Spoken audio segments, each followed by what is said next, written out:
सुदेवणे गोड नामा हे शिवाचे घेई घेई वाचे माये माझे नरतनु हेची मुक्तीचे माहेर किती वारंवार प्रार्थू आता अमृताही पेक्षा गोड नाम आहे ते नाम घेऊन तुझ्या जीवनातून तुला मुक्त होता येतो।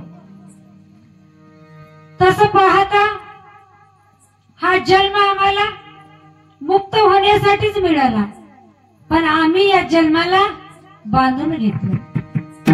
आम्हाला कोणी बांधलं नाही, आम्ही स्वतः बांधून घेतलं। हे बद्ध आणि मुक्त जर व्हायचं असेल, हे बंधन जर आम्हाला सारायचं असेल, तर आम्हाला काय करावं लागतं? संतांच्या सानिध्यात जावं लागतं। माणसानं नेहमी दोघांची संगत करावी।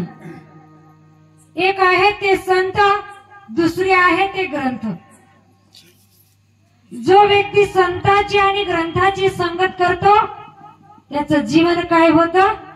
मुक्त होतं। संत महादेव प्रभू म्हणतात, बाबा तू जर ठरवलास तर आताच तुला मुक्त होता येतं। आता तुम्ही एवढे जण ठरवूनच आलात की हा कीर्तनाला जावं म्हणून? प्रत्येक व्यक्ती आपल्या जीवनामध्ये प्रत्येक वेळ ठरवत असते काय करावं, कुठं जावं। तसं संतांनी आपल्या जीवनावर वेळ ठरवली, आपली दिनचर्या ठरवली आणि त्या वेळेचा सदुपयोग केला, स्वतःचं जीवन कल्याण केलं आणि तुम्हा मला मार्ग दाखवला। आपण तरुणी तारी तुझी याची, आपण तरुणी तरुणी तारी तुझी याची, आपण तरुणी तारी तारी तुझी याची,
आपण तरुणी तारी तारी तुझी याची, वाढविले ती माते बाळा जैसी। आई स्वतः ओल्यावर झोपते हो का नाही आई? हा बाळाला कुठं झोपवते? कोरड्यावर। प्रत्येक आई आपल्या बाळाची काळजी घेते, आपल्या जीवाची कधी पर्वा करत नाही, बाळाचं रक्षण करते। तद्वत संतांनी तेच कार्य केलं। माझी गुरुमाऊली राष्ट्रसंत शिवलिंग शिवाचार्य वयाची 104 वर्ष या समाजासाठी हाडाचं मणी केलं, रक्ताचं पाणी केलं। कोणाकडून 1 रुपया कधी घेतला का? कोणाचा हार घेतला का? कोणाचा प्रसाद घेतला का? कोणाचं वस्त्र घेतलं का? कोणाच्या 1 रुपयाची आशा केली नाही रात्रंदिवस तुमचं आमचं हित पाहिलं. मराठवाड्यातला पहिला MBBS विद्यार्थी कोण असेल तर माझी राष्ट्रसंत माऊली. पैसे कमवायचं ठरवलं असतं, अब्जावधी पैसे कमवले असते, पण सर्वस्वाचा त्याग केला आणि तुम्हा आम्हाला मार्ग दाखवला. झाला होता लोप धर्म, हाती घेऊन या कर्म, देवून या शिवदीक्षा, शिकविले आचरण. आम्हाला हे आचरण शिकवलं. अनेक महिला कीर्तनकार, पुरुष कीर्तनकार, गायक, वादक, भजनी मंडळ हे सर्व माझ्या आप्पाच्या कृपा आशीर्वादाने तयार झाले. मग आम्ही हे जीवन कसं जगावं, आम्हाला हा जन्म साधा सोपा मिळाला नाही. महादेव प्रभू अभंगाचा तृतीय चरणामधून सांगतात,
आपण भगवंताची लेकरं आहेत, अजिबात लाजायचं नाही. आम्ही जिथं लाजावं तिथं लाजावं. इथं भगवंताचं नाम घेत असताना टाळी वाजवली पाहिजे. ज्याची खावे पोळी त्याची वाजवावे टाळी. आपण त्या भगवंताचं खातो म्हणून जेव्हा जेव्हा टाळ्या वाजवा म्हणलं की वाजवायचं, वाजवा म्हणण्याच्या आधी वाजवायचं. तसं आम्ही जास्त वाजवा म्हणत नाही. टाळी वाजवल्याने ज्याने वाजवली टाळी त्याची चुकली BP शुगरची गोळी, अजिबात गोळी घ्यावं लागणार. छान वाजवलं. महादेव प्रभू अभंगाच्या तृतीय चरणामध्ये म्हणतात, 184 शोधिता शोधिता महालाभ हाता लाभलासे. अरे बाबा, तू साधा सोप्पा जन्माला आला नाहीस. 184 फिरत फिरत आलास. कसं?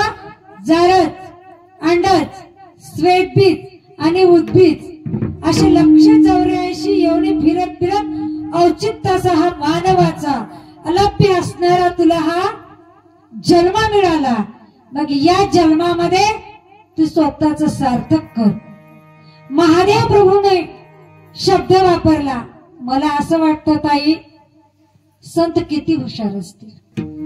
त्या काळात कुठली व्यवस्था नव्हती, असे कॉलेज नव्हते, असे मोबाईल नव्हते, कुठलीच व्यवस्था नव्हती. काय ती बुद्धी असेल त्यांची. शोधिता शोधिता आपण एखादी वस्तू शोधतो का नाही? ती वस्तू आपल्याला मिळाल्यास किती आनंद होते. साधं उदाहरण देते, आम्हाला उदाहरणासहित स्पष्ट करा तेव्हा समजते. तुमच्या वाहनवाडीतला एक मुलगा शेतकरी आहे, हो म्हणा, नसला तरी तसं तुमच्या इकडे सर्व्हिसचे लोक आहेत. दिसायला काळा आहे, वय झाले 35 वर्ष. तो आमच्या पेटशिवणीत आला. आमच्या पेटशिवणीतली मुलगी 15वी शिकलेली, दिसायला नाजूक सडपातळ गोरीपान होती. ते आल्याबरोबर मुलीला पाहिलं. ते म्हणला मुलगी मला पसंत आहे ना. आमच्या गावातली मुलगी म्हणली मुलगा मला पसंत आहे. तो कसा आला? शोधिता शोधिता. तसं आपण या जन्म शोधत शोधत आल्या. काही वेळा आम्हाला जरज अवस्था प्राप्त झाली. जरज अवस्थेमध्ये आम्ही गाई म्हशी शेळी झालो. पुन्हा 21,000 वेळा आम्हाला उद्बीज अवस्था प्राप्त झाली. उद्बीज म्हणजे झाडा झुडपे. आंब्याचं झाड झालो, कधी लिंबाचं झाड झालो. पुन्हा 21,000 लक्ष वेळा आम्ही काय झालो? श्वेतबीज झालो, म्हणजे उवालिका. आणि पुन्हा जारज, अंडज, शेळी, चिमणी, कावळा, कोंबडा असे आपण प्राणी झालो. पण हे आम्हाला माहित आहे का? माहित नसून सुद्धा आम्ही एवढ्या प्राण्याचे आवाज काढतो. बरोबर आहे का बाबा? आता आमच्या शाळेमध्ये एक मुलगा होता, चिमणीचा आवाज म्हणजे चिमणीचा आवाज काढायचा. बैल कसं करते म्हणलं, बैस प्रत्येक प्राणी जसं करतं. मग आम्ही सहज विचारलं, हा मोहन किती सुंदर आवाज काढते. तर त्या काळे आमच्या सरनं उत्तर दिलं. तेव्हा आम्हाला इकडलं काही माहिती नव्हतं. ते म्हणले अंजली हे सर्व डाटा आपण घेतलेला आहे म्हणले, म्हणून आपल्याला काढता येते म्हणले. सांगायचं तात्पर्य आहे 184 शोधिता शोधिता महालाभ हाता लाभलाशे. महालाभ आपल्या हातामध्ये लाभलेला आहे. या नरतनूमध्येच आम्हाला नराचा हर होता येतं, नराचा शंकर होता येतं. दुसऱ्या जन्मामध्ये साध्य नाही. बाबा वाघ जास्त बलशाली आहे की आपण? वाघ, सिंह आपल्यापेक्षा बलशाली, हत्ती आपल्यापेक्षा बलशाली. पण असं आपण पाहिलं नाही ना, ऐकलं बी नाही एखाद्या सिंहाने एखाद्या बाबाचा सांभाळ केलाय का? किंवा एखाद्या वाघाने बाबाचा सांभाळ केला, किंवा एखाद्या हत्तीने. ते बलवान आहेत पण त्यांच्याकडे बुद्धी नाही. म्हणून संत म्हणले मग कोण्या देही कराल सार्थक. संत म्हणतात बाबा हेच जन्म तुला मिळाला. हा जन्म कसा आहे? महालाभ हाताला भलाशे. तुझ्या हातामध्ये हा महालाभ लाभला आणि तू इथंच तुला जीवनाचं कल्याण करता येतं. म्हणून महिला मंडळ तुम्हाला माझी विनंती आहे, आपण आपल्या गावामध्ये सप्ताह चालू असल्यास शिवपाठाला यावं, परमर्ष ग्रंथाचं पारायण करावं, गाथा भजनाला यावं. मनामध्ये कुठला राग धरायचा नाही. ह्यानं बोलवलं नाही, त्यानं बोलवलं नाही. तो भगवंत आम्ही काय करतो तो पाहतो. मनुष्यानं जीवन जगत असताना नेहमी एक गोष्ट लक्षात ठेवावी, तो आंधळा नाही आणि बहिरा नाही. माऊलींनी परमर्ष ग्रंथामध्ये सांगितलं त्याचे हेर चित्रगुप्त लिहिती. आमचा हे कॅमेरा आमची बाह्य फोटो काढून घेतो, पण आमचा मधला फोटो काढणारा तो कॅमेरा आहे. म्हणून प्रत्येकाने आपल्या गावामध्ये असा वैभवशाली सप्ताह करावा. दुसरे गावातले तरी येतीलच, पण आम्ही आमच्या गावाचं वैभव वाढावं. सासूला माझी विनंती आहे, गावामध्ये सप्ताह चालू असल्यास आपल्या सुनेला म्हणायचं लवकर उठ, तू काय कर, धुली भांडे, मी स्वयंपाक करते आणि चल शिवपाठाला बस, परमर्षाचं पारायण कर. इथं तिथं बसू नका. हा असा ती तशी निंदा आणि द्वेष कधा न करावा, सर्वाभूती पाहावा भगवंत. आमचा वेळ कुठं चला दुसऱ्याच करण्यामध्ये, म्हणून या जीवाला दुःख प्राप्त झालं. म्हणून संतांना यावं लागलं आणि संतांनी आम्हाला सांगितले, बाबा महालाभ हाता लाभला असेल. हा महालाभ आपल्या हाताला लाभलेला ह्या जीवनाचं आम्ही कल्याण करून घ्यावं.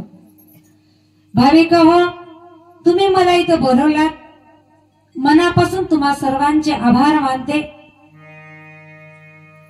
आज ना उद्या आपल्याला इथून जायचं, जाणे आहे व सर्वाशी करा विचार मनाशी. संत म्हणले इथून जायचं, विचार हाताने करा म्हणले नाही, विचार पायाने करा म्हणले नाही, विचार मनाने करा म्हणले. ह्या शरीरामध्ये मन आमचं ड्रायव्हर आहे, त्यानं जिकडे नेलं तिकडे आम्ही जातो. म्हणून या मनाला होत असे उन्मना शिवकृपे, त्या शिवाच्या सानिध्यामध्ये आणावं आणि आमच्या जीवनाचं कल्याण करावं. आणि जीवनाचं कल्याण करण्यासाठीच हा जन्म मिळाला. महादेव प्रभू म्हणतात की बाबा तुझा